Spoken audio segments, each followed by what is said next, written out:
BMW X6. Berapa income yang selesa nak beli BMW X6?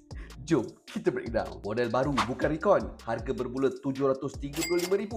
Deposit kalau nak letak 30% RM220,500. Untuk dia punya road tax RM1,640.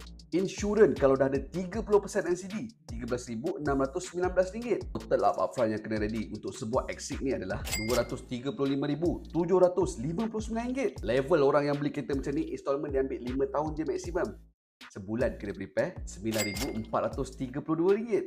Kalau setahun pula RM113,184. Ni saya nak share sikit cara-cara untuk beli dulu, bayar kemudian. Jaga cash flow sambil jimatkan duit. Macam mana ya? Senang je dengan pay later by Grab. Boleh pilih ansuran untuk 4 bulan, 8 bulan, even 12 bulan. Ikut bajet kemampuan pembayaran kita. Jom cuba pay later by Grab sekarang. Kita kira pula dia punya yearly expenses. Insurans RM13,619. Road tax RM1,640. Untuk servis percuma 5 tahun kalau beli authorized.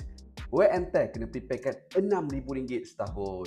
Total up yearly expenses untuk sebuah X6 ni adalah RM21,259. Campurkan yearly expenses dengan yearly installment, maka dapatlah RM134,443. Bahagikan pula dengan 12 bulan. Jadi sebulan kena prepare RM11,203. Berapa income yang selesa kalau nak pakai sebuah X6? Setelah nak gunakan 30% daripada income, sebulan income kena ada RM37,343. Kalau nak gunakan 20% sahaja daripada income, sebulan income kena ada RM56,015. X6 ni memang lawa, harga memang mahal, tapi dia punya level of depreciation tu sakit laju